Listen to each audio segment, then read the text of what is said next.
Hello everyone, I'm your business studies mentor. Welcome you all once again on our platform जिसका नाम है Easily Learn with a Smile. So ये है आपका This is उदय 2.0 और यहाँ पे हम पढ़ रहे हैं बिजनेस स्टडीज का अपना सेकंड चैप्टर जिसका नाम है फॉर्म्स ऑफ बिजनेस ऑर्गेनाइजेशन। और आज कौन सा टॉपिक पढ़ने वाले हैं? आज हम पढ़ने वाले हैं बहुत ही इंपॉर्टेंट टॉपिक जिसका नाम है फॉर्मेशन ऑफ ए कंपनी। यानी इससे पिछली क्लास में आपने सब कुछ पढ़ रखा है, यानी हमने पढ़ा है सारी फॉर्म्स ऑफ बिजनेस ऑर्गेनाइजेशन, चाहे वो सोल प्रोप्राइटरशिप हो, पार्टनरशिप हो, इसके बाद कंपनी हो, हिंदू अनडिवाइडेड फैमिली हो, कोऑपरेटिव सोसाइटी हो। लेकिन आज हम बच्चों बात करने वाले हैं कंपनी के फॉर्मेशन के बारे में, यानी कंपनी किस टाइप से फॉर्म होती है, कौन कौन सी स्टेजेस रिक्वायर्ड होती है कंपनी के फॉर्मेशन में। अब वो कोई सी भी कंपनी हो, चाहे वो प्राइवेट कंपनी हो बच्चों, चाहे वो पब्लिक कंपनी हो, एक ओवरऑल किस तरीके से फॉर्म होती है, what are the difficulty level, कौन कौन सी स्टेजेस, कौन से प्रोसेस हमें फॉलो करना पड़ते हैं कंपनी को फॉर्मेशन के लिए, तो वो आज हम पढ़ने वाले। और इसमें भी आज हम पढ़ेंगे पार्ट 1 के बारे में, यानी आज हम पढ़ेंगे सिर्फ पार्ट 1 जिसमें हम कवर करेंगे ओनली 2 स्टेजेस जिसका नाम है प्रमोशन एंड इनकॉर्पोरेशन। लेकिन आपके दिमाग में ये सवाल उठ रहा होगा कि सर पूरी स्टेजेस बता दिए, what are the full stages of the formation of a company. तो वो घबराइए मत, हम आपको यहां बता देते हैं। These are the 4 stages for the formation of a company. Company के फॉर्मेशन के लिए 4 स्टेजेस की रिक्वायरमेंट है। पहली स्टेज होती है इसमें प्रमोशन, प्रमोशन के बारे में हम डिटेल में पढ़ेंगे। इसके अलावा इनकॉर्पोरेशन, इन दोनों को आज की क्लास में कवर करेंगे। इसके बाद third stage for the formation of a company is capital subscription, के पैसा कैसे आना है। और लास्टली कमिटमेंट ऑफ बिजनेस, यानी एक सर्टिफिकेट लेना होता है जिसका नाम है कमिटमेंट ऑफ बिजनेस सर्टिफिकेट। तो ये इसके बाद एक कंपनी फॉर्म हो जाती है और इस फॉर्मेशन में आपकी दोनों कंपनीज आ सकती हैं, private as well as public company, दोनों को ये स्टेजेस फॉलो करना पड़ती हैं। तो चलिए शुरू करते हैं। सबसे पहले हम first stage of the formation of company जिसका नाम है प्रमोशन।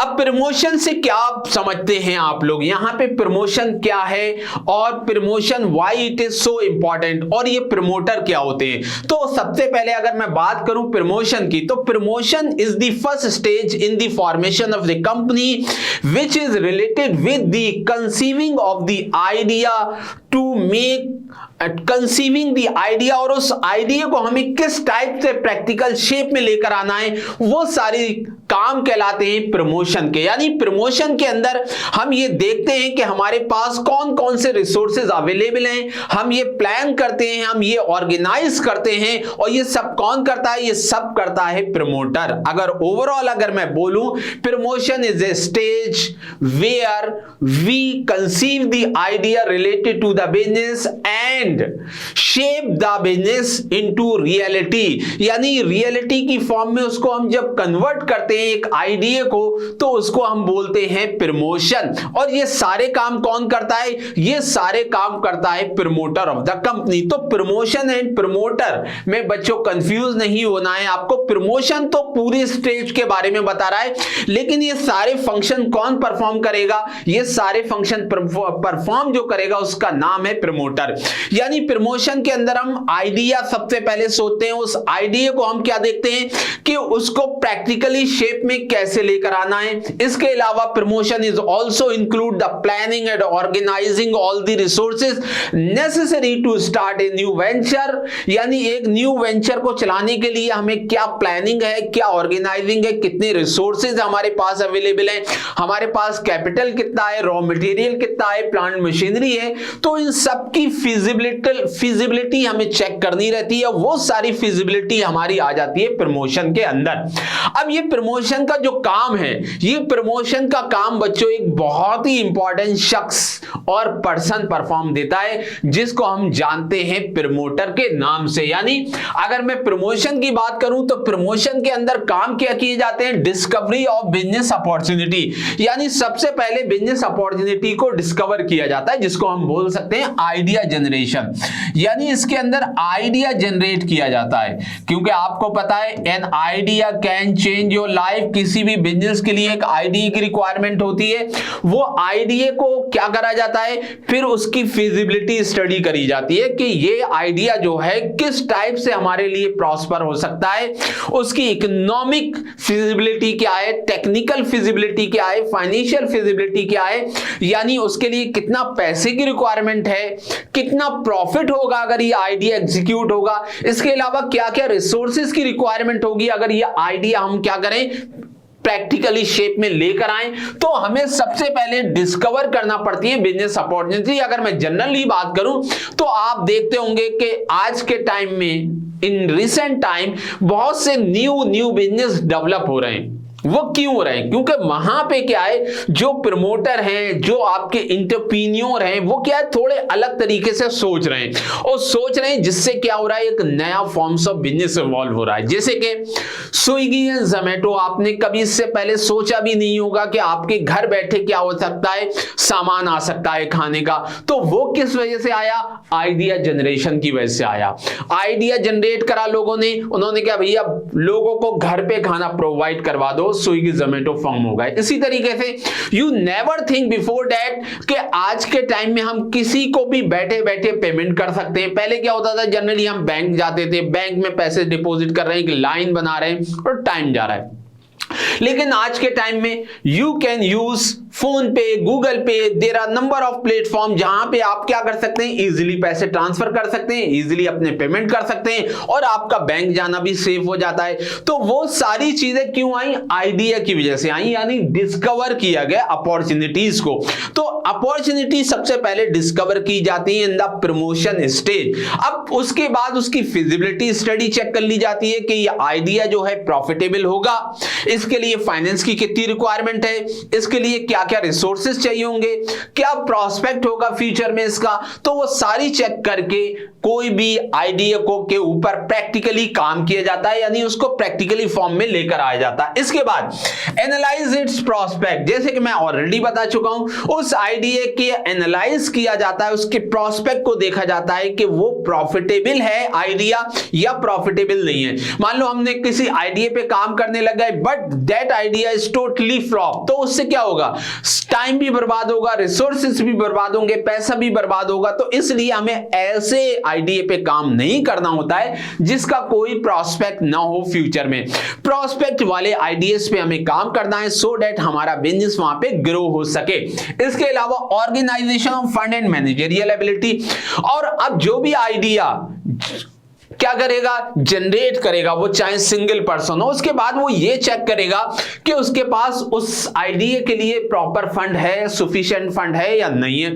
यानी फंड से ही कोई आइडिया क्या है, अपने रियल शेप में आ सकता है। तो उसके लिए वो देखेगा मेरे पास रिक्वायर्ड फंड कितना है, कि मैं इस आइडिया को मार्केट में जब ले जाऊंगा तो मेरे पास फंड की कमी तो नहीं पड़ेगी। Apart from that managerial ability है मेरे पास इतनी कि मैं उसको इजीली रन कर सकता हूं। तो ये सारी चीजें हमारी देखी जाती हैं बच्चों, कौन सी स्टेज में, प्रमोशन में। लेकिन ये प्रमोशन को करता कौन है, ये प्रमोशन का सारा काम जो करता धरता है उसको हम बोलते हैं बच्चों प्रमोटर। यानी promoter is a person who perform all the task related to the promotion stage of the company.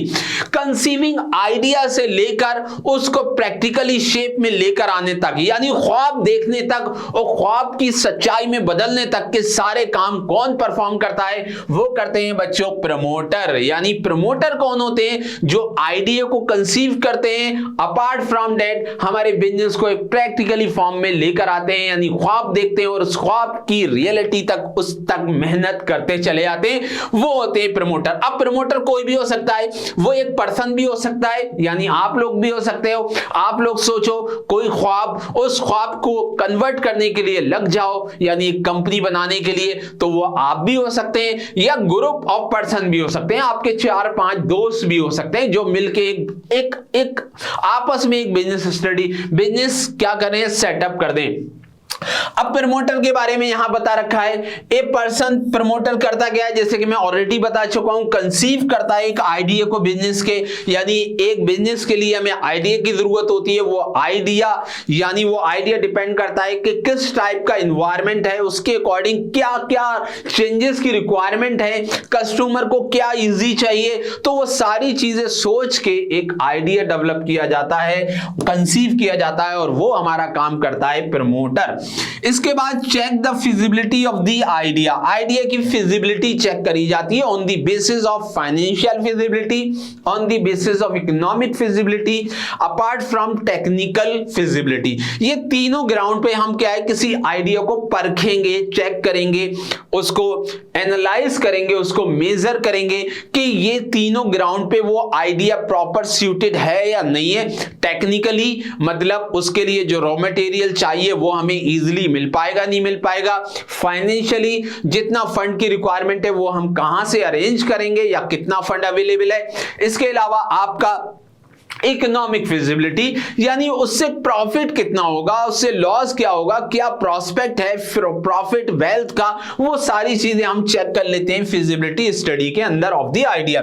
इसके बाद असेंबलिंग रिसोर्सेज, इसके बाद जो है जब हमने फिजिबिलिटी स्टडी कर ली तो उसके लिए रिसोर्सेज अरेंज किए जाते हैं, क्योंकि आपको पता है कोई भी ख्वाब है जब तक उसके लिए हम अरेंजमेंट नहीं करते। यानी कोई बिजनेस आपने सोच लिया तो उस बिजनेस सोचने के बाद उसकी फिजिबिलिटी स्टडी करने के बाद हमें क्या करना है, हमें करना है बच्चों रिसोर्सेज को अरेंज, यानी अरेंजमेंट ऑफ रिसोर्सेज, यानी input, man, machine, material, method, इन सबको हमें अरेंज करना पड़ेगा, असेंबल करना पड़ेगा ताकि हमारा बिजनेस एक रियलिटी फॉर्म में कन्वर्ट हो सके। Apart from that prepare necessary document, क्योंकि आपको पता है कोई भी बिजनेस सेटअप करने के लिए या कोई भी कंपनी को फॉर्म करने के लिए you need to submit various document. जैसे कि अगर आप स्कूल में भी एडमिशन लेके तो उसके लिए क्या लगेगा, आपका आधार कार्ड लगता है, आपका एड्रेस प्रूफ लगता है, आपका फोटोग्राफ लगता है, तो ये सारी चीजें लगती हैं, तभी आप एक रजिस्टर्ड मेंबर कहलाते हैं स्कूल के। और यहां पे तो बच्चों आप एक कंपनी सेट कर रहे हैं तो कंपनी के लिए क्या है, आपको बहुत सारे डॉक्यूमेंट सबमिट करने होंगे नहीं करने होंगे, यस करने होंगे। तो वो इंपॉर्टेंट डॉक्यूमेंट कौन प्रिपेयर करेगा, वो भी बच्चों हमारे प्रमोटर साहब ही करेंगे। यानी प्रमोटर साहब जो इंपॉर्टेंट डॉक्यूमेंट है which is required to submit with the registrar of the company need to be prepare, जिसके अंदर मेनली इंक्लूड होते हैं AOA article of association and दूसरा होता है आपका MOA यानी मेमोरेंडम ऑफ एसोसिएशन।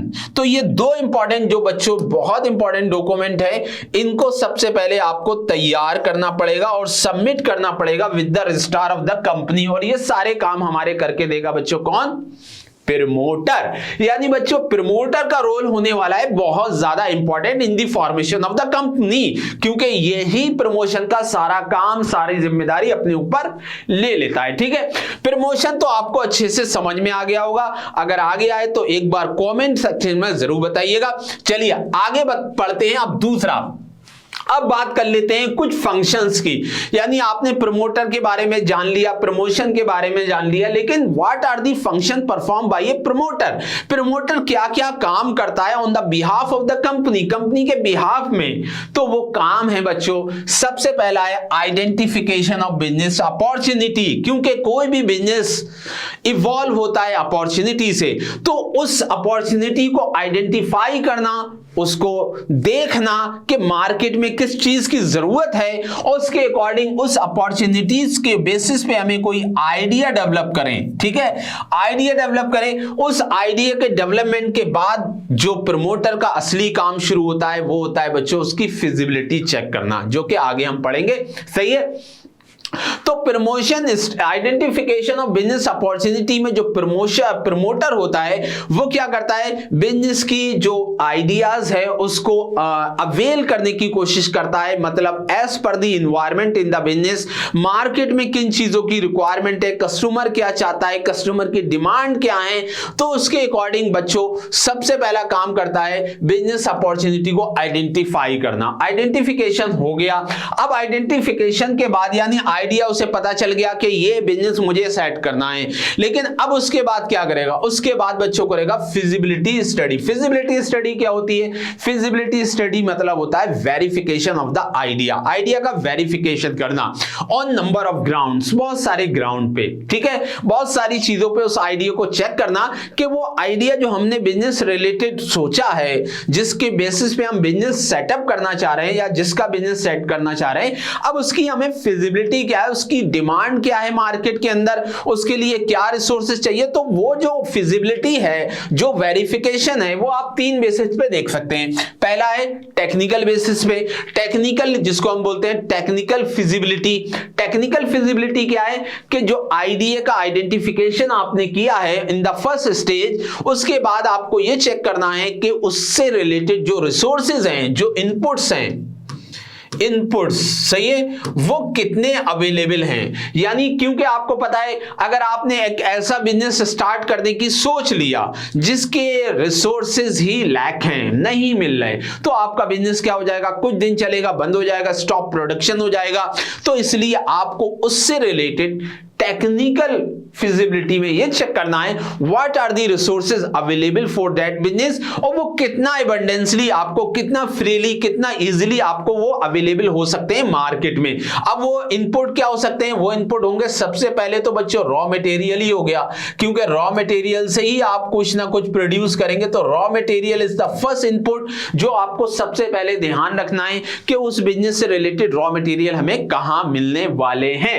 इसके बाद है फाइनेंशियल स्टेबिलिटी, क्योंकि भैया अगर आपकी पॉकेट में दम नहीं है तो आप कोई भी बिजनेस को रन नहीं कर सकते, इसलिए financial stability is also very very important, और फाइनेंशियल फिजिबिलिटी बोलते हैं इसको, ठीक है। Financial feasibility is related to check out और to verify how much fund is required to start the business, यानी जो आइडिया आपने सोचा है उससे रिलेटेड कितना फंड की रिक्वायरमेंट है, यानी फंड रिक्वायर्ड, ठीक है, रिक्वायरमेंट ऑफ फंड, यानी फंड कितना चाहिए, कितना कैपिटल चाहिए, कितना आपके पास अवेलेबल है, और ये फंड आप कहां कहां से अरेंज करेंगे, ये भी देखना है कि how much quantum is required. मान लो 10 करोड़ चाहिए, 20 करोड़ चाहिए, ये तो आपको क्वांटम में पता चल गया, क्वांटिटी में।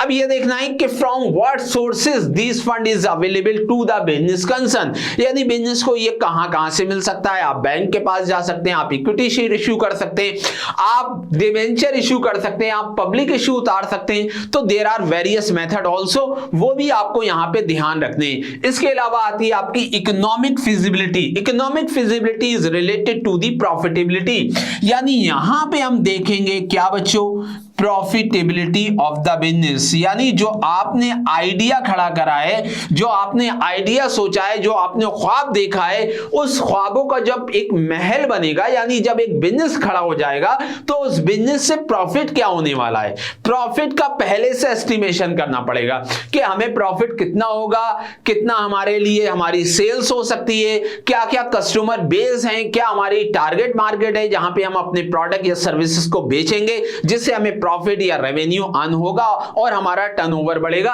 तो वो सारी चीजें हमारी इकोनॉमिक फिजिबिलिटी में कवर हो जाएंगी। तो 3 ग्राउंड पे हम किसी भी आइडिया को चेक कर सकते हैं, वेरीफाई कर सकते हैं, जिसको हम बोलते हैं फिजिबिलिटी स्टडी, ठीक है।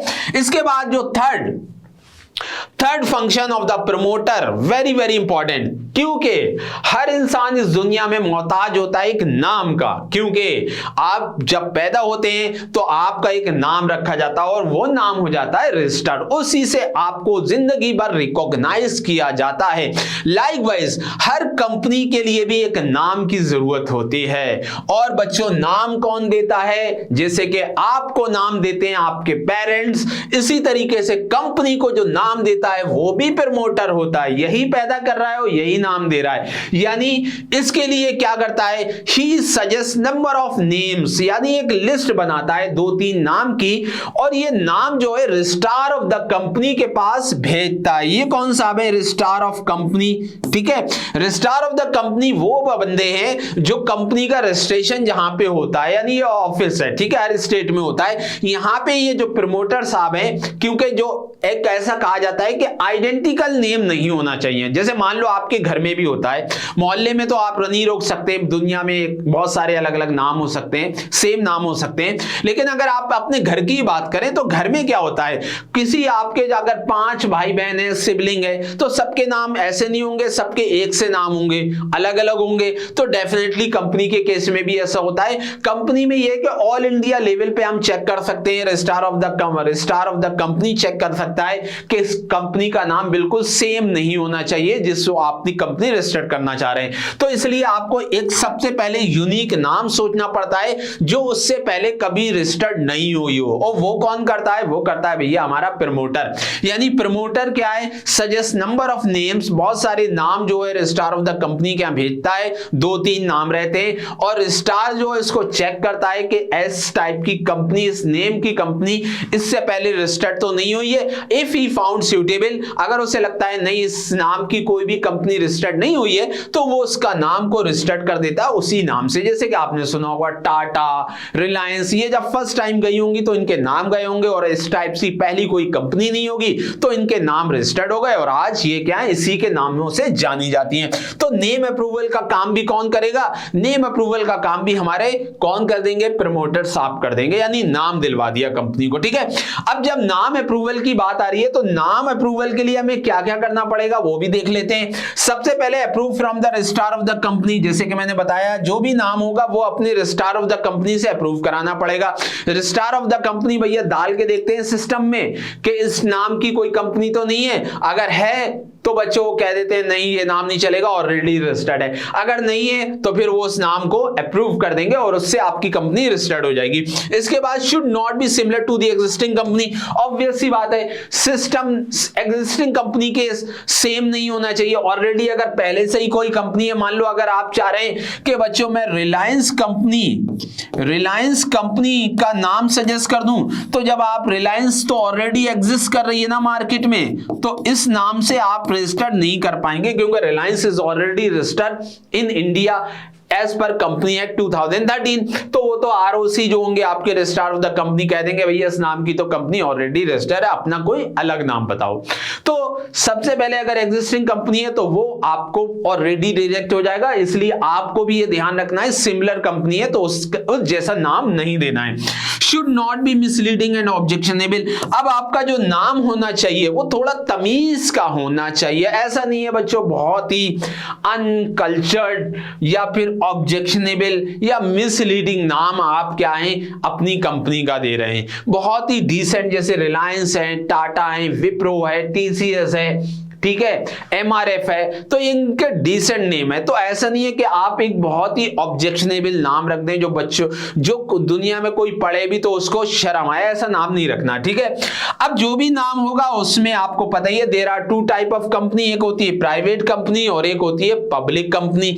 अगर आप पब्लिक कंपनी बना रहे हैं तो आपको लिमिटेड वर्ड ही लगाना है, ठीक है, इन केस ऑफ पब्लिक कंपनी। और अगर आप प्राइवेट कंपनी खोलना चाह रहे हैं तो उसके लिए आपको वर्ड ऐड करना पड़ेगा private limited in case of private company. तो ये आपको बिल्कुल ध्यान रखना है at the time of taking approval for the company. और ये सारे काम भी हमारा कौन करता है? ये काम भी हमारे प्रमोटर साहब ही करेंगे। ठीक है, इसके बाद फंक्शन ऑफ प्रमोटर में और कौन कौन से फंक्शन है, जस्ट चेक यस।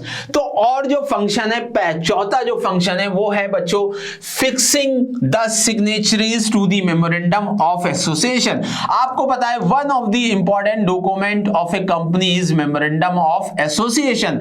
अब memorandum of association is also submitted with the registrar of the company as the important of document. एक इंपॉर्टेंट डॉक्यूमेंट के तौर पर memorandum of association as well as article of association is submitted। अब ये submission के लिए specially हम बात कर रहे हैं मेमोरेंडम ऑफ एसोसिएशन की, तो हमें कुछ सिग्नेचरीज की जरूरत होती है। Signatories is one who sign our documents, यानी जो हमारे मेमोरेंडम ऑफ एसोसिएशन को साइन करेंगे, सिग्नेचर करेंगे। तो generally the promoter is also take step in this regard, यानी इसमें भी भैया हमारे प्रमोटर सरे फहरिस्त होते हैं और वो क्या करते हैं, ऐसे लोगों को सर्च करते हैं जो हमारे डॉक्यूमेंट पे यानी मेमोरेंडम ऑफ एसोसिएशन पे सिग्नेचर कर सकें। और जनरली क्या होता है, जो बंदे सिग्नेचरीज होते हैं, जो एग्री हो जाते हैं साइन करने के लिए, आप एग्री में ये नहीं है किसी को भी रोड से पकड़ लाए और इन्हें करवा लिया sign, no, they are reputed qualified professionals. उनको देखते हैं जिनके पास वेल्थ हो, प्रोफेशन हो, नाम हो, सो दैट एक कंपनी के रेपुटेशन बन सके। तो इसलिए उन सिग्नेचरीज को ही जनरली क्या मान लिया जाता है, उनको ही, जो पहले सिग्नेचरीज होते हैं, कंपनी उनको ही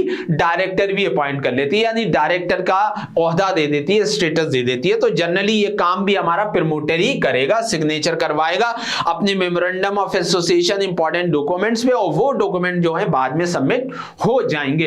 अब memorandum of association must be sign. अब कितने लोग होना चाहिए, इसके लिए 7 लोग आपको पता है पब्लिक कंपनी में होना चाहिए और 2 लोग होना चाहिए प्राइवेट कंपनी में। यानी जो मेमोरेंडम ऑफ एसोसिएशन जो सबमिट होगा after the signature of the signatories, वो सिग्नेचर की जो रिक्वायरमेंट होगी वो वेरी करेगी कंपनी टू कंपनी।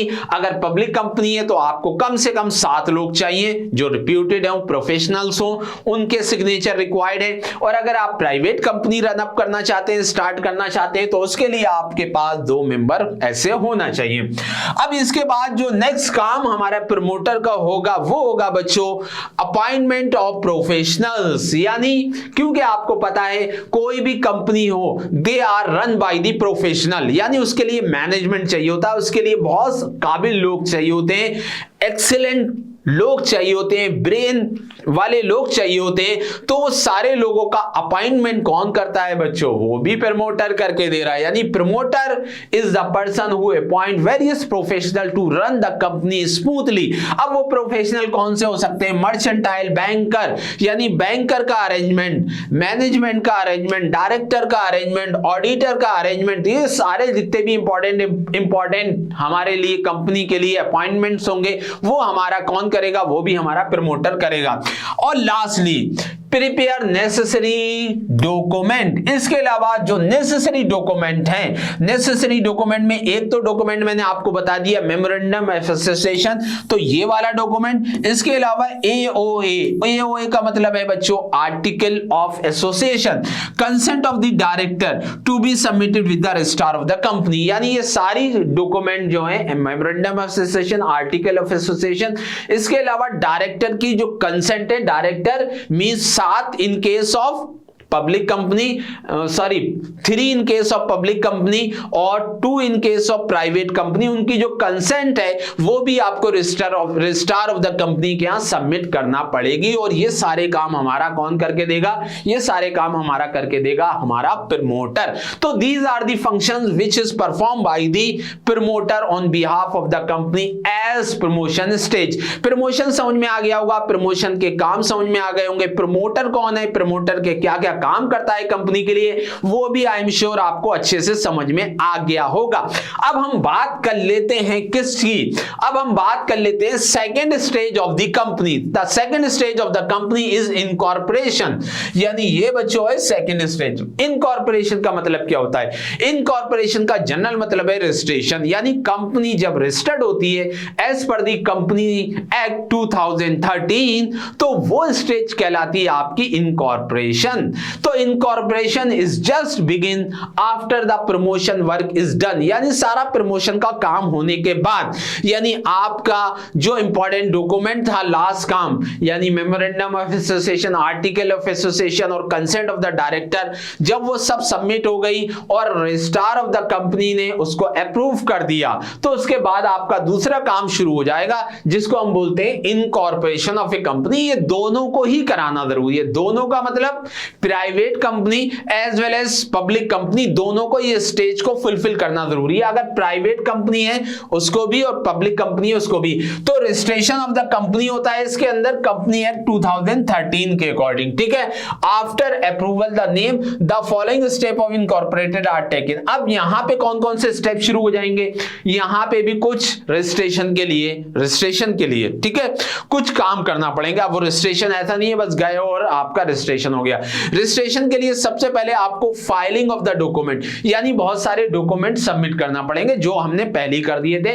यानी यहां कंपनी क्या करना पड़ेंगे, वो क्या होंगे, memorandum of association, article of association, written consent of the director, notice of the address of the registrar office और एग्रीमेंट। ये सारे डॉक्यूमेंट आपको फाइल करना पड़ेंगे, फिलिंग करना पड़ेंगे, इनको भरना पड़ेगा और यहां पे कंपनी के यहां इनको क्या करना पड़ेगा, रजिस्टर्ड मींस सबमिट करना पड़ेगा। ठीक है, तो ये सारे डॉक्यूमेंट आपको तैयार करना पड़ेंगे जिसमें MOA, AOA, written consent of the director, notice of the address of the registrar office, ये सब आपको as per the company act 2013 registration कराना पड़ेगा। इसके अलावा पेमेंट फीस, क्योंकि आपको पता है कोई भी कंपनी का रजिस्ट्रेशन होता है या आपका एज ए स्कूल में एडमिशन भी होता है तो उसके लिए जाती है पेमेंट फीस, उसके लिए जाती है एडमिशन फीस। तो यहां तो बच्चों आप करा रहे हैं कंपनी रजिस्टर्ड, तो क्या ऐसी हो जाएगी, नहीं होगी। इसके लिए आपको कुछ रजिस्ट्रेशन पेमेंट करना पड़ेगा जिसको हम बोलते हैं पेमेंट फीस। तो वो पेमेंट फीस आपकी सबमिट होगी with these all original documents. इन सारे ओरिजिनल डॉक्यूमेंट के साथ जो नेसेसरी फीस लगती है as per the company act 2013